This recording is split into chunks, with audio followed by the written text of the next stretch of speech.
distinguished industry leaders, colleagues in the state cabinet, and esteemed guests. I think koncham Telugu, koncham English, I think I'll go together. It's, target audience is just not some of the people present here. But I'd like to take this message all across the state of Andhra Pradesh. So a little bit of a mix and balance between English and Telugu would be the pitch that I would be taking.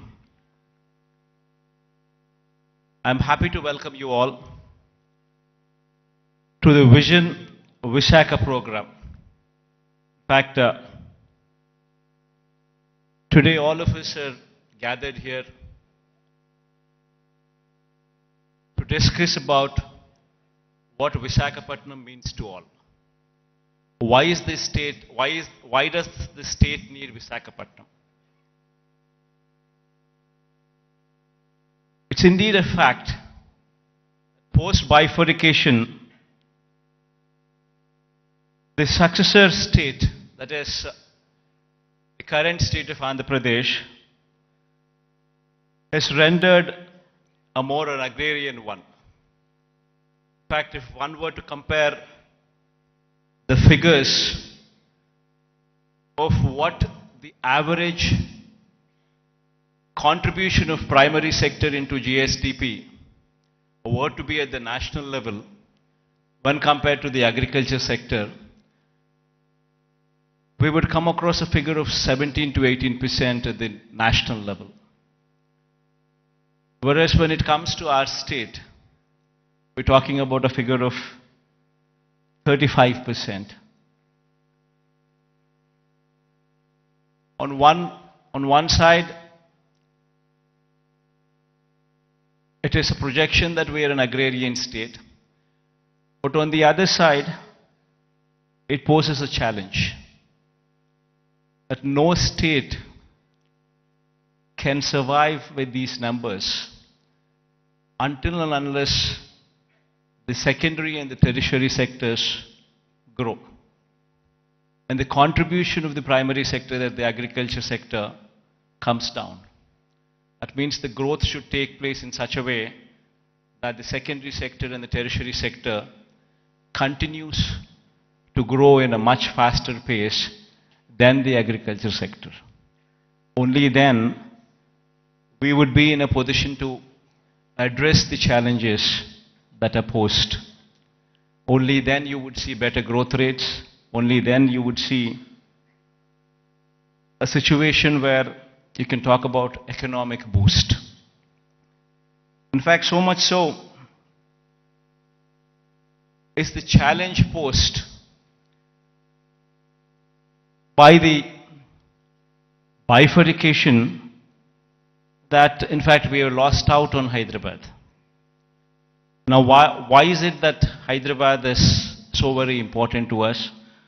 And why is it that we losing Hyderabad has an impact on the state?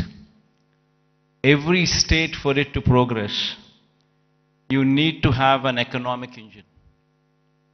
And that economic engine, for decades, to our erstwhile state, was Hyderabad.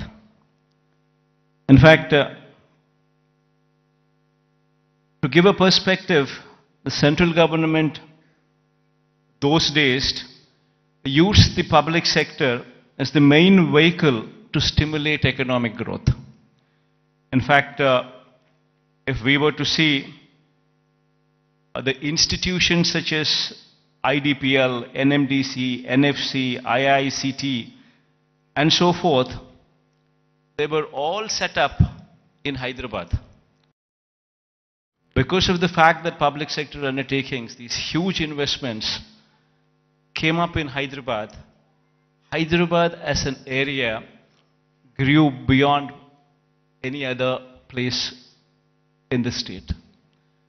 That is the reason why, but once these kind of institutions come up, then automatically it leads to a transformation. Leads better salaried employees coming out of that location, coming out of that place, which in turn leads to a cyclic effect where better institutions would come up, overall economic growth takes place, and then the city starts moving and growing. Unfortunately for us, it so happened that 90% of the entire PSUs, which to the erstwhile state of Andhra Pradesh, have all come up only in Hyderabad. And because of that, Hyderabad grew at a much faster pace than any other place in the state. In fact, so much so that the services sector in Telangana, for instance, is now currently positioned at a 62.87%, the tertiary sector, whereas the national average is 55%. And in the tertiary state of Andhra Pradesh, we stand at mere 40%. So the agriculture sector, what should be at 17% as a national average, we are at 35%.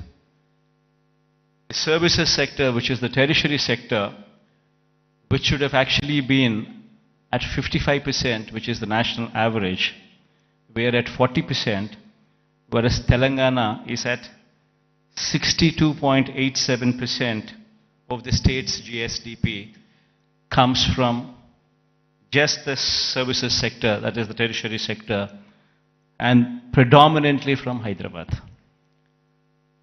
So until and unless you have a similar kind of situation, the Andhra Pradesh's economy, we will never see the rise of the services sector.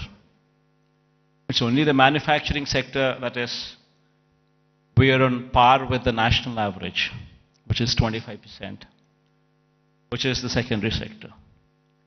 But there is a huge thrust that should be put in the tertiary sector, which should grow leaps and bounds, which is the services sector. And our dependence on agriculture gradually should come down, per se not meaning to say that the growth should come down. The growth in agriculture sector is per se not much. You do not see the kind of numbers what you see in the services sector. So it's very important for any particular state to grow. It's very important that the secondary sector, that is the services sector, that is the tertiary sector, should grow leaps and bounds.